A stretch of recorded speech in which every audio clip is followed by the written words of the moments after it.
இந்த ஆடியம் ஆட்டம் என்ன டாஸ்கில் வந்து விஷால் தாங்க சூப்பர்.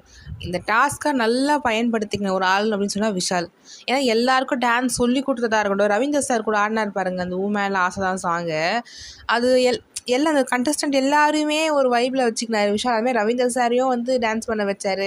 ரொம்ப நல்லா இருந்தது. அதே மாதிரி விஷால் வந்து ஜேடியாக பண்ண இந்த பெர்ஃபார்மன்ஸும் வாத்தி கம்மிங்கும் தரமாக சூப்பராக மாஸாக பண்ணார். அதே மாதிரி இன்னொருத்தர் எனக்கு யார் பெர்ஃபார்மன்ஸ் ரொம்ப பிடிச்சிருந்தது அப்படின்னா முத்துக்குமரன் வந்து சுமார் மூஞ்சி குமரா பண்ணார்ல. அது வந்து அவர் பேசின விதமாக இருக்கட்டும், அவர் ஃபுல்லாக ஜீன்னு போட்ட பேசின விஷயம், அதே மாதிரி விஷால் டான்ஸ் பண்ணும்போது அவர் பவானியாக மாறினது, அதெல்லாம் ரொம்ப க்யூட்டாக சின்ன சின்ன இடங்கள்லாம் ரொம்ப அழகாக பண்ணார். அவர் பெர்ஃபார்மன்ஸ் முத்துக்குமரன் இவ்வளோ டான்ஸ் ஆடுவார்னு எதிர்பார்க்கவே இல்லை. சூப்பராக பண்ணியிருந்தார். அதே மாதிரி முத்துக்குமரன் வந்து வர்ஷினி, ஜாக்லி எல்லாருக்கும் தேங்க்ஸ் சொன்ன விதம் கடைசியாக வந்து நடுவில் வந்து ஆடினதுக்கு ரொம்ப தேங்க்ஸ் அப்படின்னு டான்ஸ் முடிச்சோடனே சொன்னார். அதுவும் ரொம்ப அழகாக இருந்தது.